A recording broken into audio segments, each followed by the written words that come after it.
Welcome to the Deep Dive.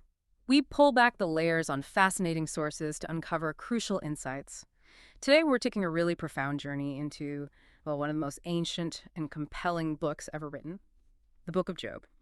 Specifically, we're going to immerse ourselves in chapter 31. It's a truly extraordinary passage.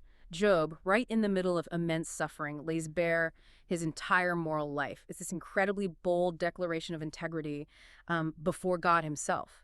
Our mission today isn't just, analyzing an old text. It's to really understand Job's radical self-assessment, pull out the timeless wisdom in his words, and explore how these insights can genuinely encourage our obedience and strengthen our faith in God even today. You might be surprised how relevant it all still feels. Oh, absolutely. It's quite remarkable, isn't it? And it's not just Job defending himself against accusations. It's almost like a blueprint for a life of deep internal integrity. What's really striking is how he talks about cultivating holiness from the inside out. Nurturing character, conviction, even when absolutely no one else is watching. That's the real deep dive here, I think. That's a perfect way to put it. So, okay, let's step into Job's world for a moment. He's lost everything: family, wealth, health. His friends are basically saying, you must have sinned secretly. But instead of just saying, I'm innocent, Job does something much bigger. He doesn't just deny wrongdoing, he actually affirms how he lived. He lays out this ethical framework that was, well, revolutionary for its time. Precisely. And he kicks it off with a statement that just grabs you, especially back then. I made a covenant with mine eyes. Why then should I think upon a maid? What's so powerful here, especially for you listening, is the proactivity. He's not waiting for temptation and then reacting. No, he's pre-committed. He's drawn a boundary. He's actively disciplining his inner life, his thoughts, his desires, right at the source. It wasn't just avoiding adultery. It was about cultivating purity from the mind outward. It shows how real obedience starts way before any action. Yeah, it's an incredible lesson in self-governance, really. How often do we wait until we're knee-deep in temptation before we try to pull back? Job's approach is about building that fence at the top of the cliff, right? Not just the ambulance at the bottom. And he applies this tough internal standard across his whole life, starting with maybe one of the most private yet universally damaging sins: lust and adultery. He calls it a heinous crime, a fire that consumeth to destruction. He's not just listing a rule, he's spelling out the deep destructive consequences. Exactly. For individuals, for society. He sees it as this ultimate betrayal against God and your partner. So for us today, living in a world just saturated with temptations, visually, relationally, Job's covenant with his eyes is incredibly practical. It's a faith-strengthening step. It really is. It encourages this decisive, preemptive obedience, even in the digital age. That's right. And it forces us to ask, where are our boundaries? Are they proactive, like Job's? This kind of commitment to inner discipline, it strengthens faith because it acknowledges God sees everything, not just actions, but thoughts, motives.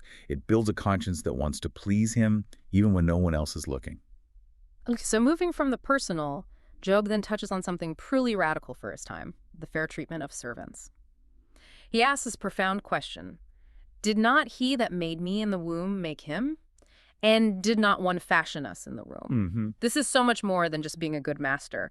In a world where laws often treated servants, even slaves, like property. Often brutally. Right. Job's assertion of shared creation, equal dignity before God, it was a truly revolutionary idea, a foundational statement on human dignity centuries early. And that's where that timeless wisdom just shines through, doesn't it? Yeah. It highlights that ethical leadership, real righteousness, means recognizing the inherent worth of every single person, regardless of their social standing, their economic power, their background.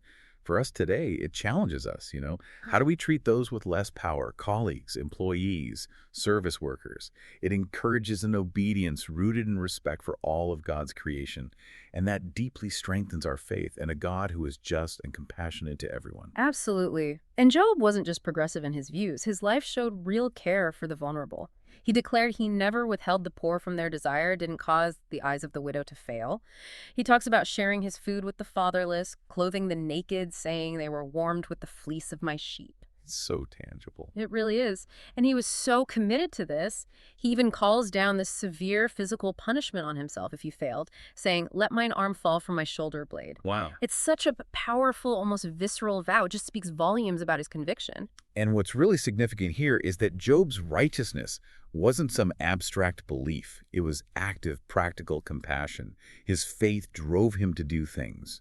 It shows that genuine obedience to God isn't only about avoiding sin, but actively pursuing good, especially towards those who can't repay you. It cultivates a faith that expresses itself through love and justice, lining up our actions with God's heart for the marginalized.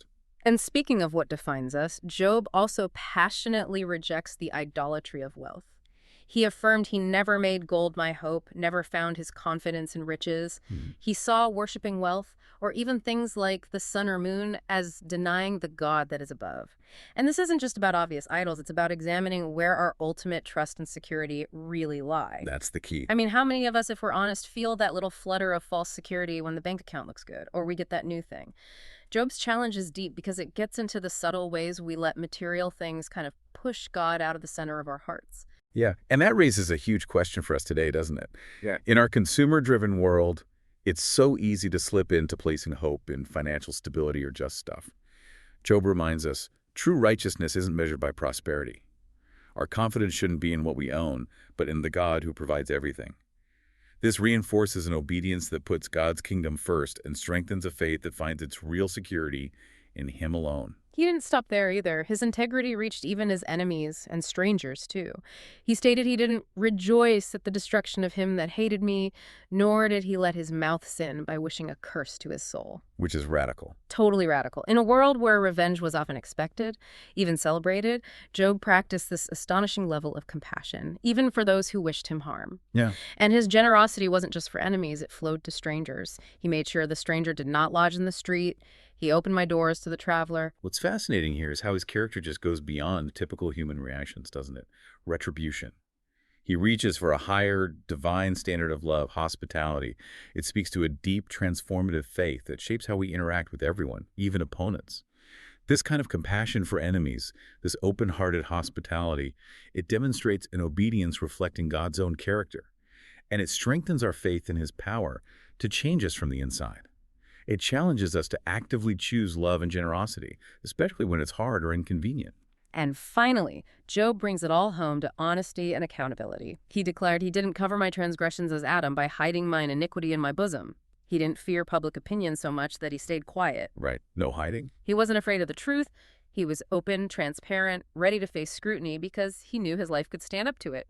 And after laying out this whole exhaustive list, Job makes this incredibly powerful plea for God Himself to check His work. Let me be weighed in an even balance, that God may know mine integrity. That confidence comes from a profoundly clear conscience, not arrogance. It's an invitation for God to examine His life. Wow. And that encourages us, doesn't it, to practice honest self-reflection, not out of fear, but wanting to live genuinely before God. This kind of self-examination strengthens our faith by helping us align our inner and outer lives with God's truth. It leads to a deeper, more authentic obedience. So, as you reflect on Job's really remarkable self-assessment, maybe consider this. If your life were weighed in an even balance before God today, right now, what would the scales show? What area of your character would you most like to strengthen to reflect the kind of radical integrity Job showed?